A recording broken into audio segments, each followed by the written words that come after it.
Let's get started with our first news. Paddy Pimblett talks about his next UFC fight. What's up, everyone, and welcome back to the MMA Zone.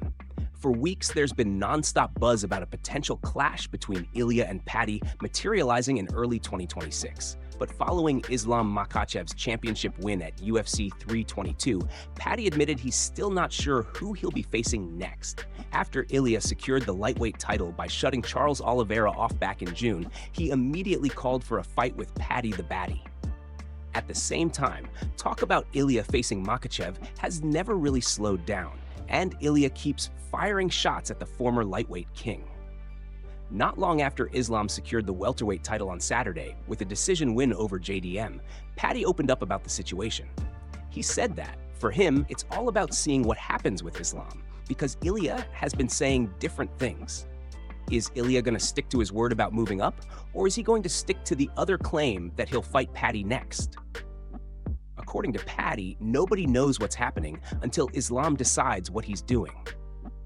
He said he could end up fighting Ilia, or finally fighting Justin Gaethje, who he thought he might be facing in Abu Dhabi. But nothing is locked in. What he does know is he'll be fighting early next year, no matter who the opponent is. There are a lot of moving parts when it comes to Ilia's next fight. Paddy also pointed out that Islam has plenty of options at welterweight, pound for pound #1 or not. Islam has an unbelievable resume and could go down as one of the best ever. Paddy said Islam mentioned the White House, but realistically, he'll probably defend his belt before that visit. With contenders like Morales, Pates, and even Ian Gary if he beats Belal next week, plus Shavkat waiting as the long-standing #1 contender, the welterweight landscape is stacked. In fact, Paddy said the welterweight division could end up becoming even more exciting than lightweight, which he believes hasn't been topped for over a decade. Good times for the sport. Big fights, big moments, and a lot of matchups fans would love to see. For now, all we can do is wait and watch how everything unfolds in the coming weeks. Move on to another news. The MMA community is not happy with Demetrious Johnson for his recent comments. Over the past few months, Demetrious Johnson has been sharing his thoughts on Islam, Makhachev's future following UFC 322, but his latest take has stirred up a lot of pushback. According to the legend, Islam should fight Ilia in what he believes would be a ridiculously massive fight, and then he should retire. Johnson explained that he never thought Islam was too small for a 170. He's seen him in person, trained with him, and knows he's a big dude. But his bigger point was this: who would Islam fight next at welterweight that truly adds to his legacy? Johnson said he believes Islam is destined for one thing: fight Ilia at the White House, and if he wins, hang up the gloves. In his view, Islam has plenty of money, and going out on your shield the way Khabib did is the ideal ending. He argued that too many MMA athletes stay at the party for too long, taking unnecessary damage with nothing left to prove.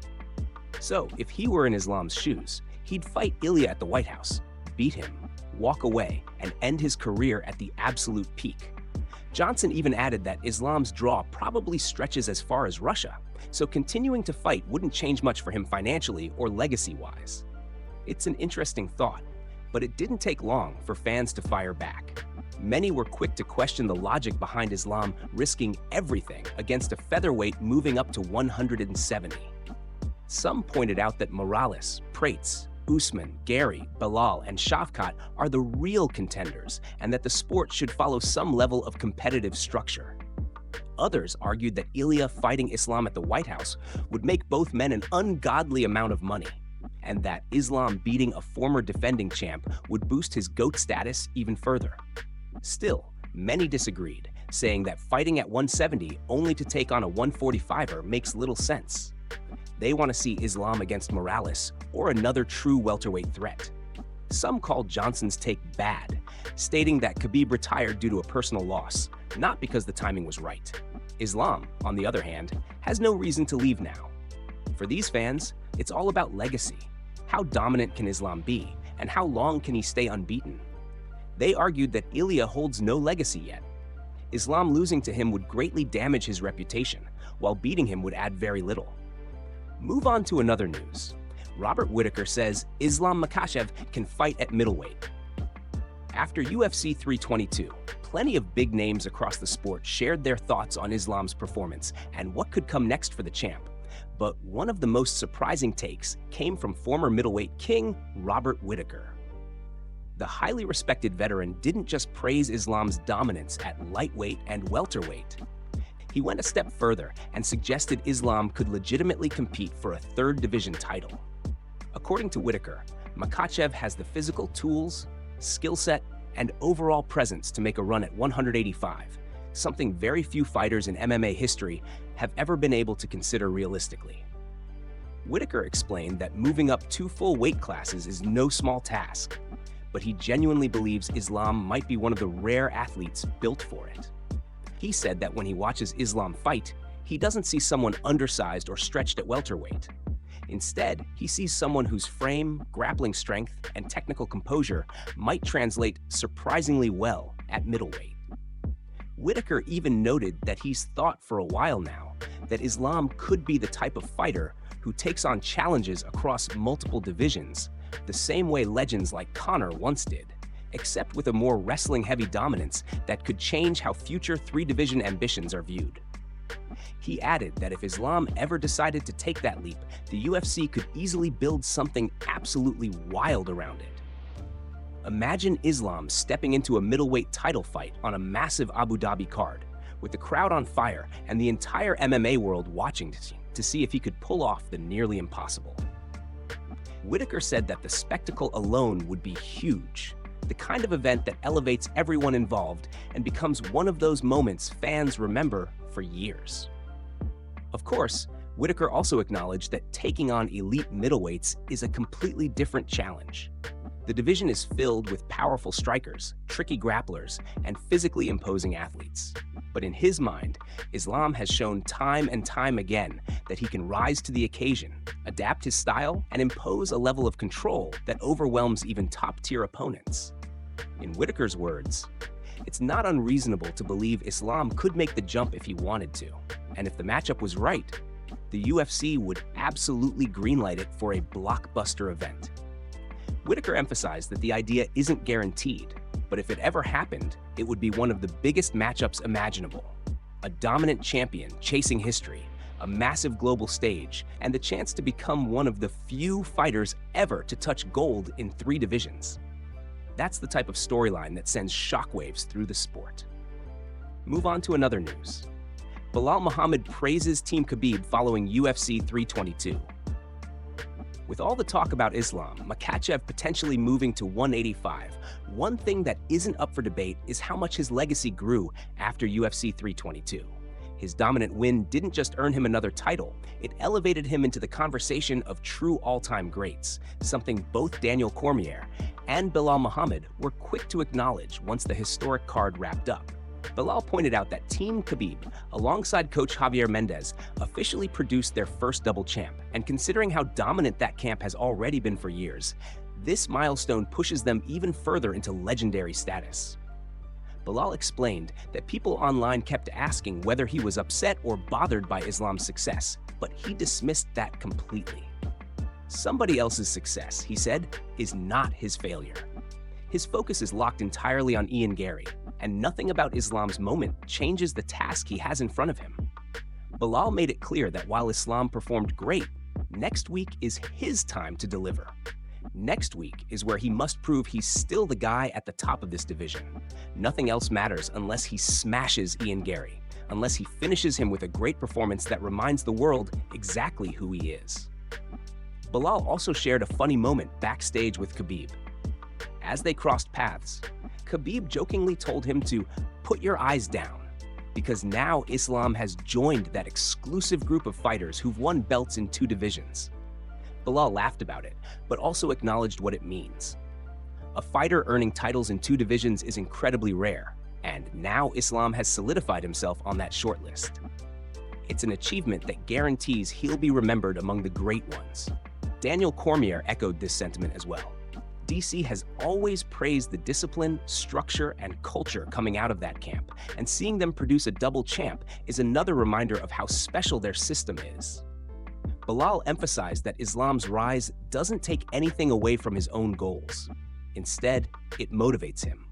Being surrounded by greatness pushes him to operate at the highest level, especially now with a massive fight ahead. He said that beating Ian Gary isn't just another win. It's the kind of performance that will prove he still belongs at the very top, especially in a welterweight division that feels more competitive than ever. In Belal's eyes, Islam didn't just win another belt. He stamped himself into MMA history. And for Team Khabib, this is only the beginning of an even bigger legacy. Move on to another news. Ali Abdelaziz breaks silence on the Dillon Danis altercation at UFC 322. If you watched UFC 322, you know the Octagon wasn't the only place where fists were flying. A massive brawl broke out in the crowd early in the main card, and unsurprisingly, Dillon Danis was right at the center of it. Reports quickly surfaced saying the melee involved Danis and members of Team Khabib, including Abu Bakr, Nurmagomedov, Magomed Shukov, and several others. The incident escalated fast, and after the event wrapped up, Dana White addressed it directly, announcing that Danis has been officially banned from attending future UFC events. Ali Abdelaziz, who manages many fighters under Team Khabib, didn't hold back once the clips began circulating online.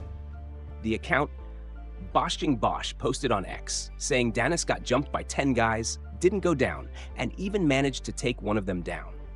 Ali immediately responded, telling him to shut up. You are 0-2 in MSG.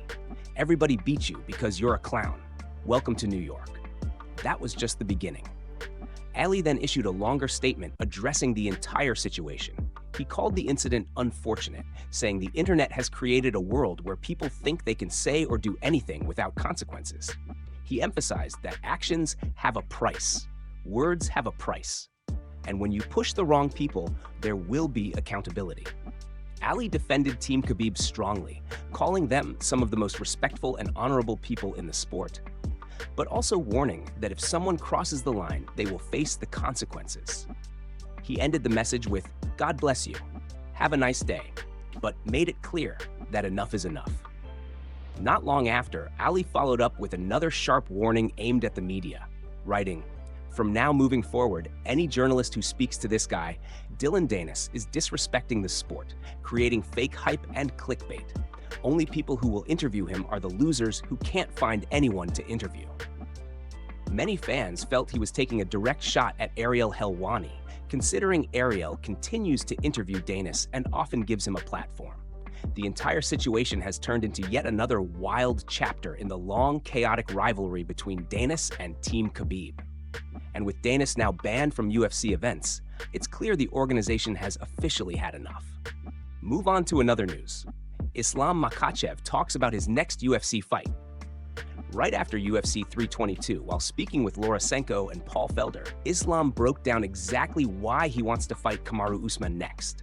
He acknowledged that both Morales and Prates performed very well earlier in the night, but he still believes Kamaru is the toughest challenge. In his words, Kamaru is bigger, more dangerous, and still one of the best in the game. Islam said that if he were given the choice, he would pick Kamaru without hesitation. But ultimately, it's not his job to choose opponents. Whoever the UFC puts in front of him, he'll be ready. From a legacy standpoint, his request makes sense. Kamaru is widely considered one of the greatest welterweights ever, and a win over him would add serious weight to Islam's resume. The real question is whether the UFC wants to move in that direction. Meanwhile, Paddy Pimblett had high praise for Islam after UFC 322, calling him the pound-for-pound #1 and saying the performance was unbelievable. Paddy is keeping a close eye on the situation with Ilia. Ilia has said multiple times he wants to move up and face Islam, but he has also said he wants to fight Paddy next. So even Paddy admits nobody really knows what Ilia will do. Paddy said he could end up fighting Ilia, or he could finally get the long-awaited matchup with Justin Gaethje, especially since he originally thought that fight might happen in Abu Dhabi.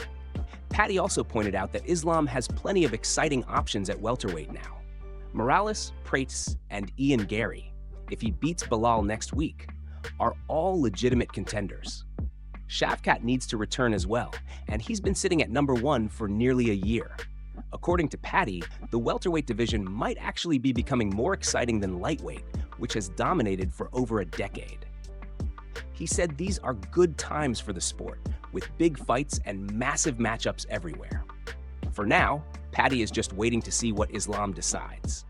Until Islam picks his next move, nothing else is certain. Paddy confirmed he'll be fighting early next year, no matter what. Whoever the opponent is, he'll be ready. And he guaranteed fans that he's returning in the first part of the year. Move on to another news. Javier Mendez reacts to the Dillon Danis altercation.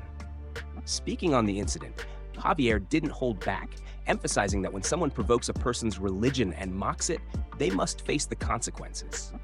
According to Javier, the whole situation could have been avoided if Danis had shown even a fraction of respect. He said, "That guy, why does he act like that? What the hell is he doing? I read Dana's speech about him sitting in the fighter section, right where Hatim Khabib was sitting. Come on, dude. You're asking for trouble." Javier went on to explain that the videos he was shown made the situation even clearer. Danis was mocking Islam and Ali's relationship and acting out in a way that was clearly disrespectful. They showed me the videos of him mocking Ali and Islam in what looked like a personal moment, embracing, and then he's talking trash on other things at the same time. What do you expect when you go and sit in their section and rile them up with massive disrespect? Javier said. He made it clear that Danis knew exactly what he was doing, and the disrespect toward their faith was completely unacceptable. Javier compared the situation to other high-profile incidents in the past, saying, "It's like when Logan Paul's girlfriend went after him, rightfully so, because he was making her look like something she wasn't. She sued him, and that was completely justified. You have to stop crossing lines, man. People can't just pick on others without consequences."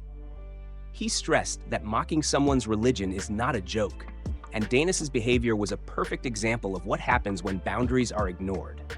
According to Javier, it's a simple principle: provoke and disrespect others, and you will face the consequences of your actions.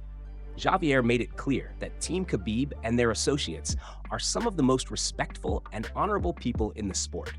They don't escalate situations unnecessarily, but if someone pushes too far, they will defend themselves and their team with unwavering strength. He reiterated that Danis's actions went far beyond harmless trash talk and that the incident at UFC 322 was entirely preventable if he had shown basic respect. Javier concluded by emphasizing that athletes and fans alike must understand that mocking religion, making fun of personal relationships, or showing blatant disrespect toward fighters and their teams is never acceptable, and accountability will always follow. This was a firm reminder from one of MMA's most respected coaches that respect in the sport isn't optional, it's mandatory.